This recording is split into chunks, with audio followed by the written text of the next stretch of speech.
सोलापूरपासून मी या दौऱ्याला सुरुवात केली. एक साधारणपणे 3.5 महिन्यावरती विधानसभेच्या निवडणुका दिवाळीनंतर होतील असं चिन्ह आहे, असं आज तरी वाटतंय. आणि त्या दृष्टिकोनातून आत्ता माझा पहिला दौरा माझा मराठवाड्याचा आज इथे संभाजीनगरला पूर्ण होतोय आणि 20 तारखेला माझा विदर्भ दौरा सुरू होतोय.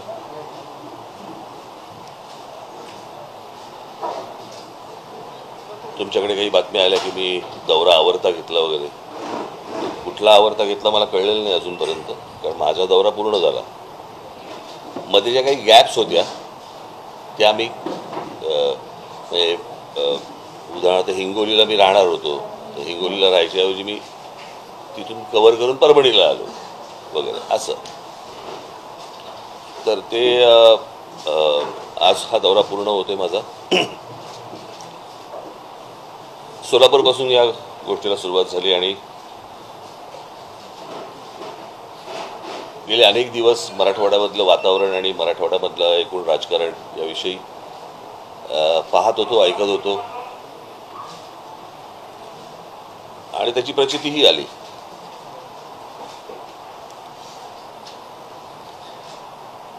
सोलापूरच्या पत्रकार परिषदेमध्ये मी जे बोललो ते मला असं वाटतं सगळ्यांनी पाहिलं, ऐकलं. पण त्याच्यानंतर ज्या जाणीवपूर्वक बातम्या केल्या गेल्या त्या मला असं वाटतं थोड्याशा धक्कादायक होत्या.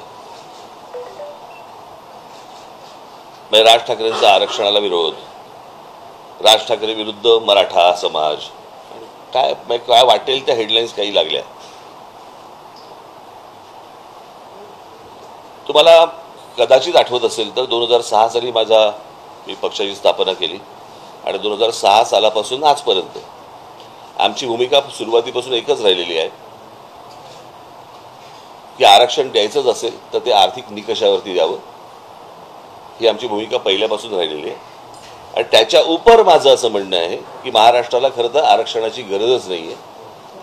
महाराष्ट्र राज्यासारखं राज्य मला असं वाटतं हिंदुस्थानात दुसरं कुठचं राज्य नाही आहे की या राज्यामध्ये शिक्षणापासून ते नोकऱ्यांपर्यंत, उद्योगधंद्यापर्यंत इतक्या गोष्टी इथे उपलब्ध असताना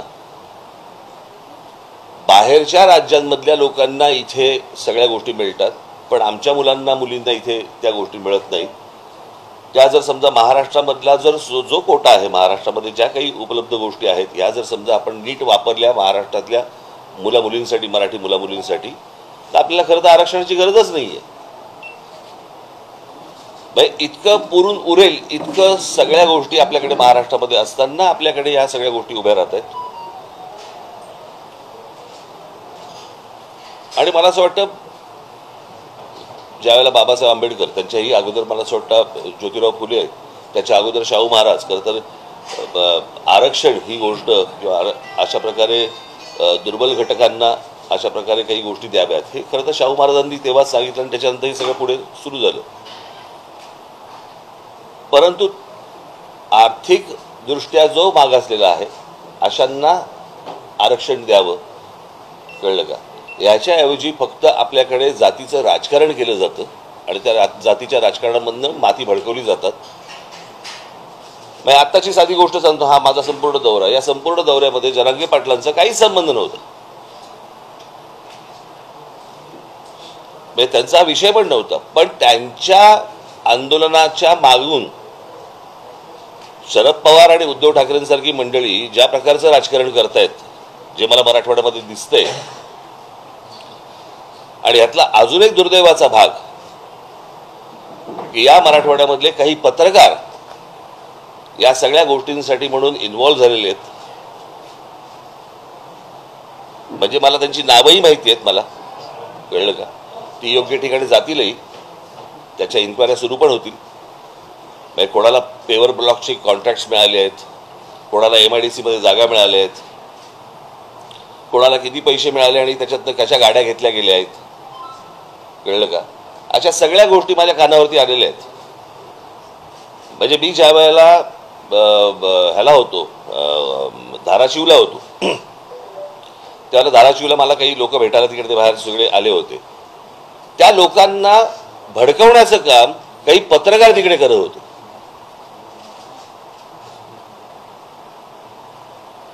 मी ज्यावेळेला त्याला सांगितलं की तुम्ही वरती या, त्यावेळेला नाही चला खालती चला खालती चला हे सांगणारे पत्रकार होते. आणि मग त्याच्यातले कोण जण माझ्याबरोबर येणार आणि माझ्याबरोबर बोलणार आणि मग नाही मग तिकडे मग पत्रकार आमच्या चॅनलचे तिथे माईक पाहिजेत वगैरे, हे इथपर्यंत सगळं प्रकरण झालं. त्यातले जे 2 जण होते ते पूर्वीचे असं म्हणतात ते म्हणत होते की पूर्वीचे आम्ही शरद पवारांच्या जवळचे, त्यांचे फोटोही आहेत. आता पूर्वीचे तुतारी बरोबर पूर्वीचे फोटो कसे असतात हे मला कळलेलं नाही.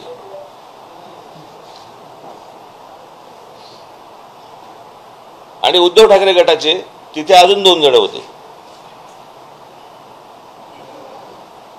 परवा दिवशी कुठेतरी मी नांदेडला असताना तिथे सर्किट हाऊस वरती एक कोणतरी 2-4 जण ओरडत होते. त्यातला एक जो माणूस होता त्यांचा शरद पवारांबरोबर आत्ताचा फोटो आहे. काल जे झालं त्याच्यामध्ये तर शिवसेनेचा जिल्हा प्रमुखच होता. म्हणजे या सगळ्या गोष्टींशी हे सगळं अख्खं काय झालंय, लोकसभेचा जो निर्णय लागला त्या लोकसभेच्या निर्णयानंतर ह्यांना वाटलं की मराठवाड्यामध्ये आपल्याला मतदान झालं. पहिली गोष्ट मला असं वाटतं शरद पवारांनी आणि उद्धव ठाकरे दोघांनी समजून घ्यायला पाहिजे की ते नरेंद्र मोदी आणि अमित शहा यांच्या विरोधातलं मतदान होतं, त्यांच्या प्रेमाखातर मिळालेलं मतदान नव्हतं. मी नेहमी सांगत आलो की विरोधी पक्ष हा कधी जिंकत नसतो, सत्ताधारी हरत असतात. आणि त्याच्यामुळे ते जे अँटी वोट जी त्यांना मिळाली, मुस्लिम समाजाने देशभर मोठ्या प्रमाणावरती जे अँटी मोदी वोटिंग केलं किंवा दलित बांधवांनी जे देशभर की संविधान बदलणार या सगळ्या गोष्टींसाठी, आता संविधान बदलणार हे भाजपचाच माणूस बोलला होता ना, इतर कोणी नरेटिव्ह केलेलंच नव्हतं.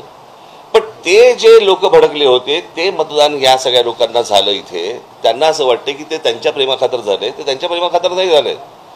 आणि त्यांना असं वाटतंय की येणाऱ्या विधानसभेला देखील त्याच प्रकारची खेळी खेळावी. आणि याच्यासाठी आता काल तो शिवसेनेचा कोण तो जिल्हा प्रमुख ज्याला आमच्या पोरांनी मारला, नशीब पोलीस मध्ये पडले. प्रश्न असा आहे तो ओरडत गेला 1 मराठा लाख मराठा म्हणजे काय, तर ह्यांना दाखवायचं की हे जरांगे पाटलांचं आहे. पण त्यांच्या आडून ह्यांचं विधानसभेचं राजकारण सुरू आहे हे मला असं वाटतं लोकांसमोर येणं गरजेचं आहे. मराठा बांधव असतील, भगिनी असतील, ओबीसी समाजातले बांधव असतील, भगिनी असतील, इतर समाजातले लोक असतील, ह्यांनी ही गोष्ट नीट समजून घेतली पाहिजे.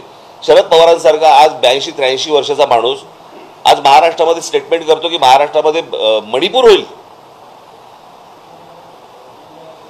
म्हणजे या लोकांनी मणिपूर होऊ नये याच्यासाठी चिंता व्हायली पाहिजे.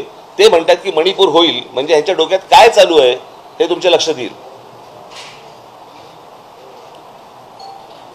पुढच्या 3-3.5 महिन्यामध्ये ह्यांना जेवढे काही दंगली घडवता येतील आणि जेवढ्या काही खास करून मराठवाड्यामध्ये जेवढ्या काही गोष्टी यांना घडवायच्या तेवढ्या घडवण्यासाठी म्हणून यांचे सगळे प्रयत्न सुरू आहेत. तुम्ही जर समजा शरद पवारांचं, मी माझ्या जाहीर सभेमध्ये पण सांगितलं होतं, शरद पवारांचं जर राजकारण तुम्ही बघितलं तर हे गेलं ते सगळं जेम्स लेन प्रकरणापासून यांनी सगळं सुरुवात केली आणि ते स्टेप बाय स्टेप एक जात झाली. कसं होतं, जातीबद्दल प्रेम हे वर्षानुवर्ष आहे, फक्त काय महाराष्ट्रात नाही देशात आहे स्वतःच्या जातीबद्दल प्रेम असणं. पण दुसऱ्याच्या जातीबद्दल द्वेष निर्माण करणं हे पवारांनी जेव्हा राष्ट्रवादी निर्माण केली त्याच्यानंतर हे सगळं सुरू झालं.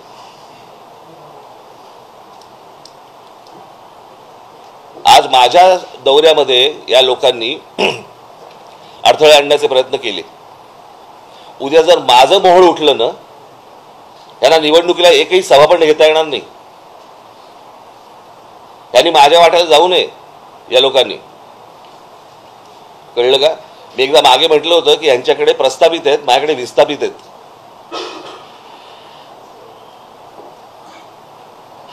यांनी माझ्या नादी लागू नये या सगळ्या गोष्टींसाठी. तुम्हाला तुमचं राजकारण करायचंय, समाजामध्ये तेढ निर्माण करून विष घालवून ह्यांना कुठचं राजकारण करायचंय? आणि यांच्या राजकारणाचा बेसच हा आहे. त्याच्यामुळे त्यांना असं वाटत असेल की आमचे एवढे खासदार निवडून आलेत, त्या खासदारकीवरती जाऊ नये या लोकांनी. कळलं का? यांचा जर राग त्या देवेंद्र फडणवीसांवरती असेल ना, तुम्ही राजकारण करताय ना, मग राजकारणामध्ये त्या पद्धतीने तुम्ही बोला. समाजामध्ये कशाला भांडणं लावताय?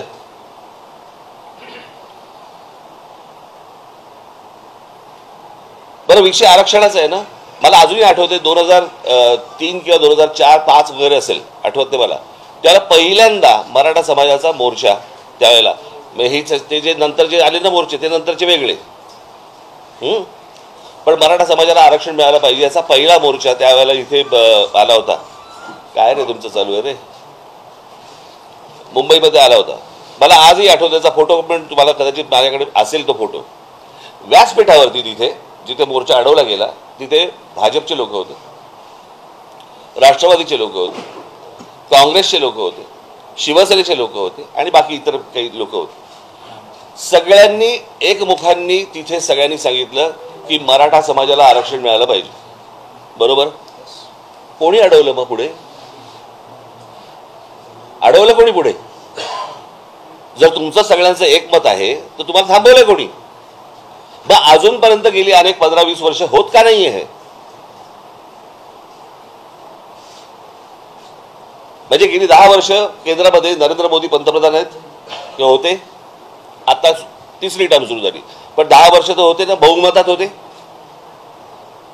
ज्या नरेंद्र मोदींनी बारामतीमध्ये येऊन सांगितलं होतं की मैं शरद पवार जी की उंगली पकड़ के मैं राजनीति में आया.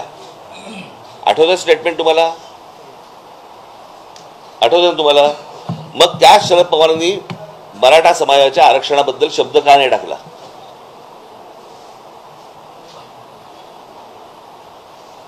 हेच उद्धव ठाकरे पहिली 5 वर्ष भाजप बरोबर तिकडे केंद्रामध्ये नांदत होते, राज्यामध्ये नांदत होते ना. मराठा समाजाच्या आरक्षणासाठी या लोकांनी शब्द का नाही टाकला? आत्ता जरांगे पाटलांच्या पाठीमागून ह्यांचं हे जे राजकारण सुरू आहे हे फक्त मतं मिळवण्यासाठीच आहे, याच्या पलीकडे काही नाहीये. तुमचं राजकारण तुम्हाला लख लाभो, माझ्या नादी लागू नका, एवढंच फक्त मला त्यांना सांगायचंय. माझी पोरं काय करतील ना ह्यांना कळणार पण नाही. नंतर घरी येऊन आरशापुढे पाठ बघावी लागेल आणि पोट बघावे लागेल आणि गाल पण बघावे लागतील.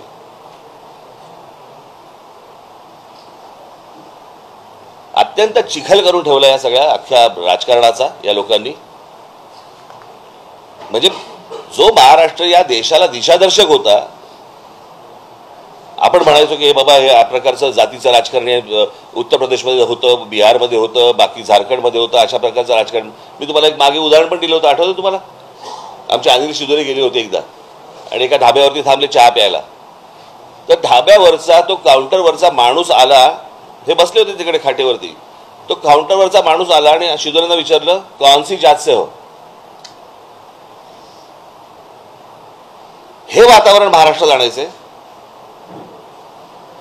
त्या दिवशी मी मोबाईलवरती बघत होतो, कुठेतरी मला क्लिप पाठवली, लहान लहान मुली बोलत होत्या की आम्ही ओबीसी समाजातल्या आणि आमच्या मराठा समाजातल्या आमच्या मैत्रिणी होत्या, पण आता हे सगळ्या वातावरणामुळे त्या दूर झाल्या, आम्ही पण दूर झालो.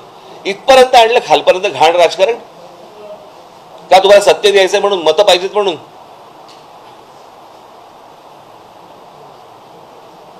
शरद पवारांकडे आज त्या वयाचा बुजुर्ग माणूस सत्ता नेता महाराष्ट्रात आत्ता तरी नाहीये. पवारांनी भूमिका घ्यायला पाहिजे की हे असलं जातीचं राजकारण महाराष्ट्रात पसरता कामा नये, विद्वेष पसरता कामा नये. तुम्हीच हातभार लावताय याला, तुम्हीच सांगताय महाराष्ट्राचा मणिपूर होईल.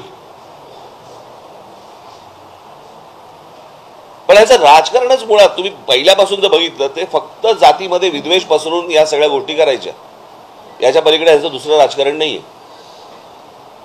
माझी फक्त मराठा समाजातल्या बांधवांना भगिनींना माझी विनंती आहे, ओबीसी समाजातल्या आहे, इतर समाजातल्या आहे, दलित बांधवांमधल्या तिथे पण आहे, ह्यांच्या नादी लागू नका.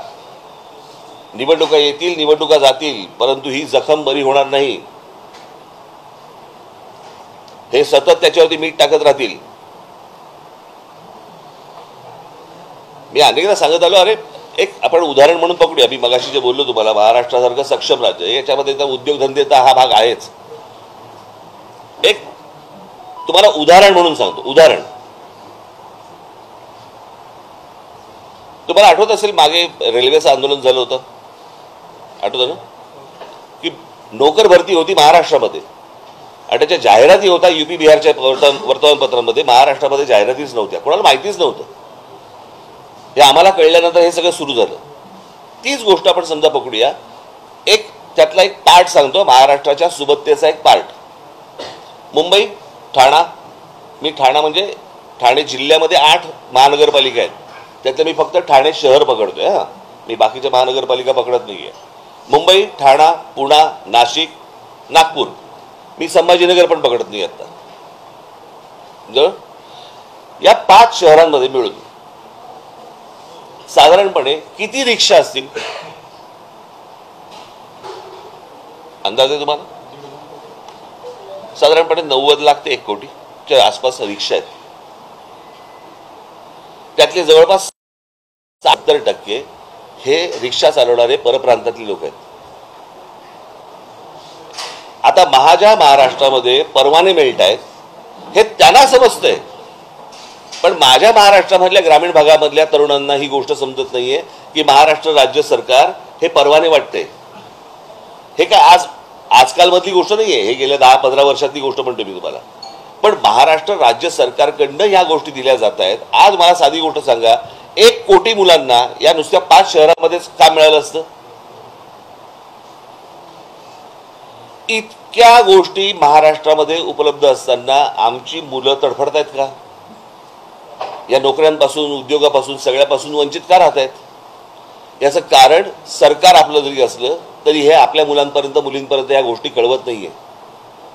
आज महाराष्ट्रामध्ये मी काढले ते काही पत्र, महाराष्ट्रामधल्या काही उद्योग आहेत त्यांनी पत्रक काढले, पत्रक, की आमच्या उद्योगामध्ये महाराष्ट्रीयन लोक आम्ही घेणार नाही म्हणून. ह्यांची हिंमत कशी होते?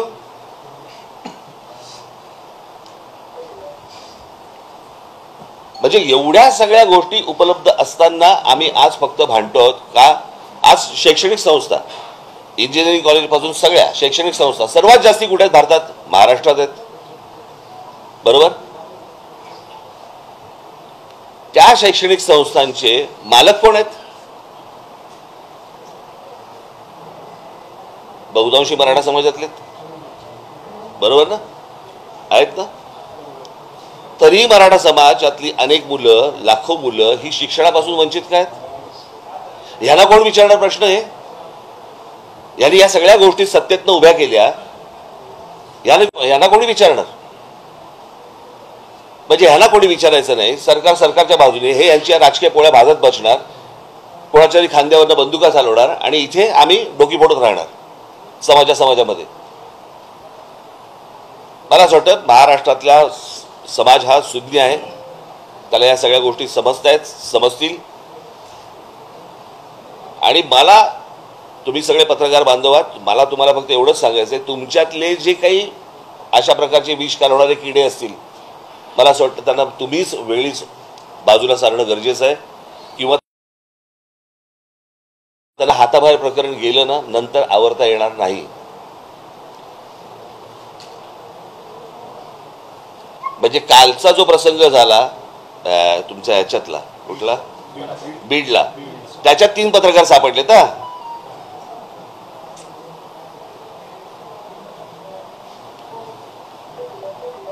ही कोणती पत्रकारिता आहे?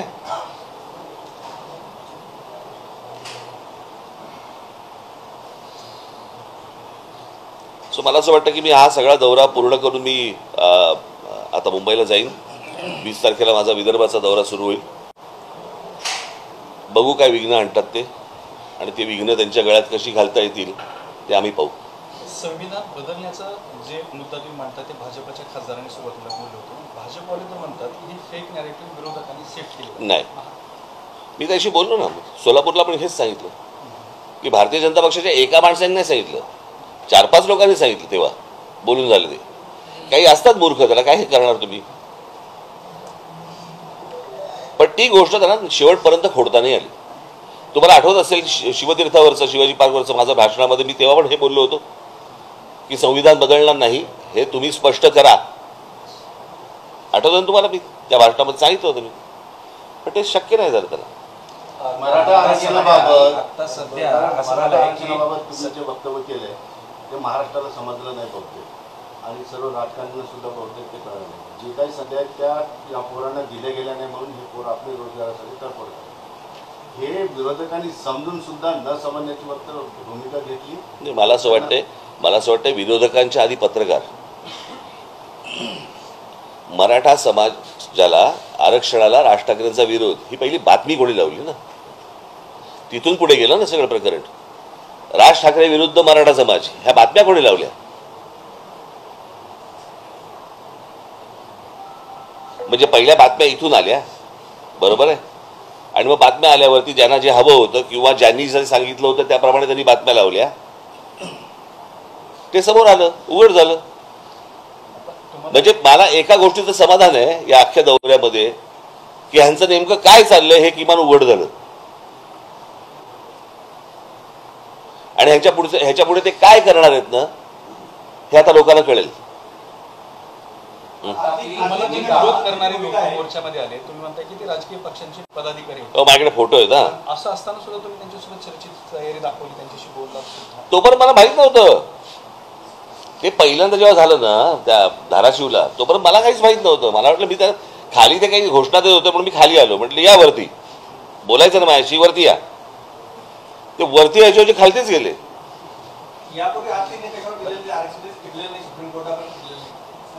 मला बघा प्रश्न असा आहे, मला एवढंच म्हणायचं आहे, हा आपण ज्याला आपण आर्थिकदृष्ट्या जो मागासलेला आहे त्याला वरती आणलं पाहिजे असं सगळ्यांची इच्छा आहे ना. समजा माझी इच्छा आहे. मी शरद पवारांची मुलाखत घेतली होती पुण्याला, काढून बघा हा प्रश्न मी त्यांना विचारल्यावरती त्यांनी सांगितलं होतं आर्थिक निकषावरतीच आरक्षण दिलं गेलं पाहिजे. टिकत म्हणजे कोणी टिकवायचं नाही, टिकवायचं कोणी टिकवायचं शेवटी बघा प्रश्न असा आहे, शहाबानू प्रकरणामध्ये जर समजा सुप्रीम कोर्टाचा निर्णय फेटाळण्याची ताकद जर लोकसभेमध्ये आहे तर लोकसभाच आहे ना.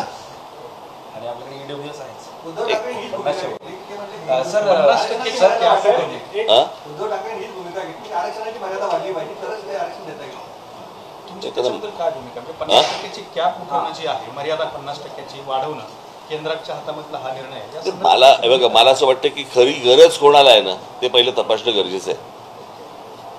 कळलं का? हे तुम्ही टक्क्यात जाऊच नका. या टक्क्याला काय अर्थ आहे? निवडणुका आल्या की भाजपकडनं सातत्यानं आरक्षणाचे वादे केले जातात. धनगर आरक्षणाच्या बाबतीत सुद्धा त्यांनी असाच पद्धतीचा मागच्या निवडणुकीच्या आधी त्यांनी वादा दिला आणि त्यानंतर 5 वर्ष हा मुद्दा तसाच राहिला. भाजप सुद्धा या जातीय राजकारणाचा वापर करतो असं वाटतं तुम्हाला? केलाच ना, त्यांनी पण केलंच की हे सगळे मिळून. परंतु या सगळ्या ह्याच्यामध्ये आता गेल्या लोकसभेनंतर जे सुरू झालंय त्याच्यानंतर काय शरद पवारांची राष्ट्रवादी आणि उद्धव ठाकरेचा काय जो गट जो असेल तो हे ज्या हिरिरीने पुढे आलेत विष पसरवायला ते जर जास्तीच आहे.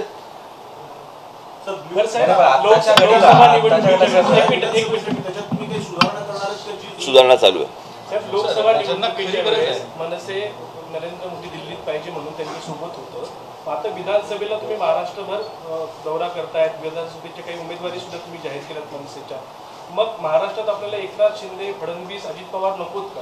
प्रश्न असा आहे ना, काय आहे 3 लोकांची एक कंपनी आहे, त्यांचे स्टेक ठरलेले नाही आहेत. कुठून चौथा पार्टनर घेणार?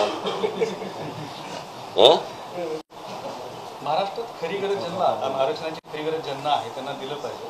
मराठा समाज जी आरक्षणाची मागणी करते तर त्यांना आरक्षणाची गरज आहे असं तुम्हाला वाटतं का? जो गरीब त्याला असणारच ना. कळलं का?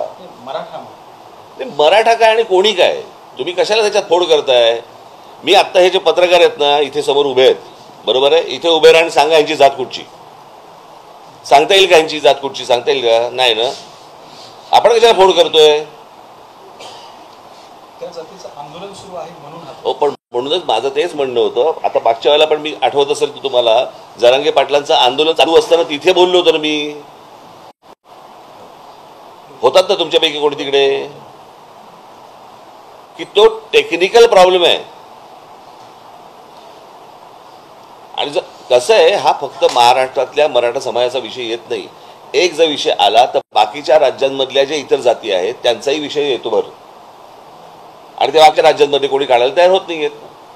जातीय मतांचं राजकारणच सगळे पक्ष डोळ्यासमोर ठेवले ना. सगळ्या पक्षांचा एकच अजेंडा दिसतो, जातीय बघा, राजकारण. माझं असं म्हणणं आहे, माझं सांगणं कोणाला आहे? राजकीय पक्षांना नाही आहे, माझं सांगणं समाजाला आहे की हे जे विष कालवत आहेत, ह्या विष कालवण्याला तुम्ही थारा देऊ नका, एवढंच फक्त माझं म्हणणं आहे. कारण ह्याच्यामधले काही जे मुठभर आहेत हे फक्त हे तुम्हाला सांगतो 3.5 महिन्यानंतर ना हे कोणी दर्शणार,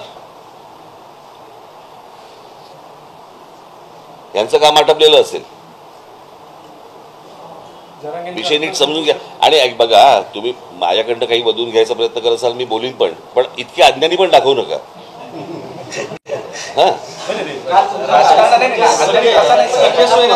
काही संबंध नाही, मात्र आम्हाला इशाऱ्याने हे देऊ नका. मला जर धमक्या द्यायच्या असतील तर फडणवीस आणि महाराष्ट्र धुळे यांना असं संजय राऊत म्हणाले. कोणाला? नाही, ती शरद पवारांची सोंगटी आहे, ती करवली, त्यांच्या अमंगल कार्यातली करवली आहे ती, कळलं का? ती उंबरठ्यावरती बसून तिकडेच आयुष्य जिजवणार. तुम्हाला उत्तर प्रदेश, बिहार आणि महाराष्ट्र याच्यातल्या राजकीय पट्टा जो आत्ताचा आहे तुम्हाला काय म्हणायचं? काय सॉरी, एकूण जो बिहारचा आणि महाराष्ट्राचा जो राजकीय पट आहे त्याच्याविषयी तुम्हाला काय म्हणायचं? कारण नाही, त्यांच्यासारखा पट आपण निर्माण करतात इथे लोक. असा महाराष्ट्र तुम्ही पाहिलात का हो? जरा मला जरा सांगा. तुमच्यातलं आता माझ्याकडनं काय वधून घेणं आणि तुम्हाला काय छापणं बिपणं हा जरा आपण बाजूला सारू, पण एक पत्रकार म्हणून तुम्ही इतकी वर्ष या सगळ्या फील्डमध्ये आहात, मराठवाड्यामध्ये आहात, असा होता का हो महाराष्ट्र? बाकी सगळं ठीक आहे, राजकारण होत राहील, बाकीच्या सगळ्या गोष्टी होत राहतील, एकदा काहीतरी आपण स्वतः विचारलं पाहिजे ना, असे होतो का आपण? राजकारणी सुद्धा म्हणजे आता कसं आहे, महापुरुष जातीमध्ये वाटून घ्यायचे, संतांची आडनावं बाहेर काढायची, हे असं नव्हतं कधी. हे ज्यांना त्याच्या मागून जे त्यांना राजकारण जे खेळायचंय तेच हे सगळे उद्योग करतायत. पण राजकारणी सुद्धा त्यावर डिसेंट होते, राजकारणी सुद्धा बदलले जातात. राजकारण्यांना सुद्धा हे जातीचे संघाचे हवे आहेत. म्हणजे लोकही बदलले, महाराष्ट्र बदलला, नेते बदलले. आता मी परत तेच सांगतो, पत्रकारही बदलले, नक्कीच बदलले. बरोबर ना?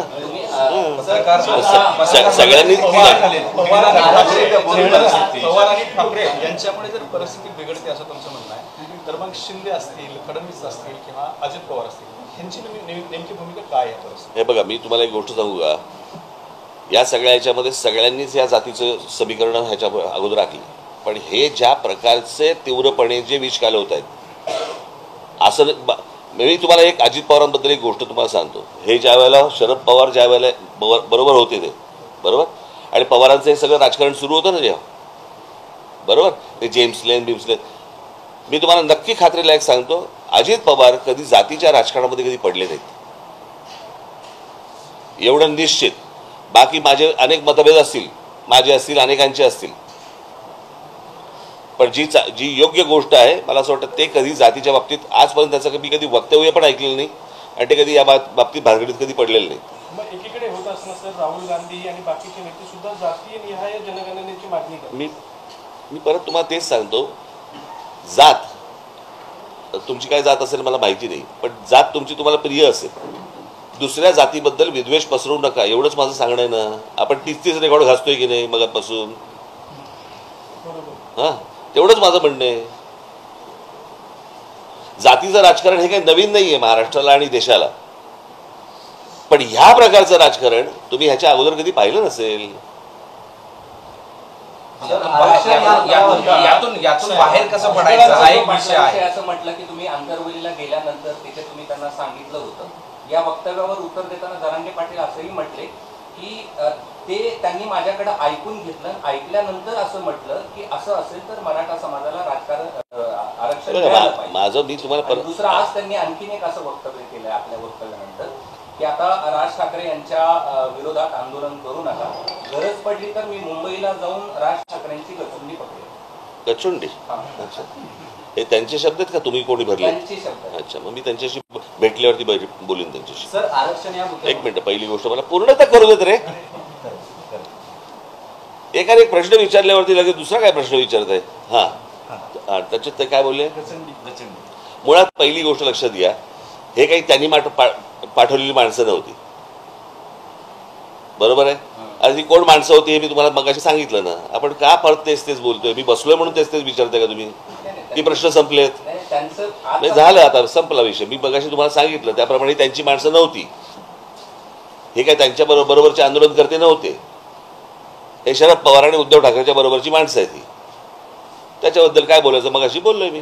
सर अशा परिस्थितीमध्ये आता आपण पुढे जायचं कसं? कारण हे जर त्यांचा जर बघू दंगल आता. घडवण्याचा कट आहे किंवा या सगळ्या जाती द्वेष तुम्ही मारण्याचा प्रयत्न आहे, अशा परिस्थितीत काय तुम्ही केलं सगळे चांगले पत्रकार आहात असं मी समजतो. नाही, तुम्ही सांगितलं पाहिजे सर. मनसे अलर्ट किती राहा. जागा लढवेल? अलर्ट राहा. आणि माझ्यावरती संपूर्ण बांगलादेश याच्यामध्ये हिंसाचार झाला, हिंदूंच्या घरावरती तिकडे अटॅक होत आहे.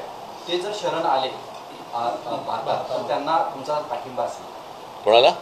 नाही काय अहो, सगळ्या जगाची काय गोष्टी आपण व्हायच्यात का?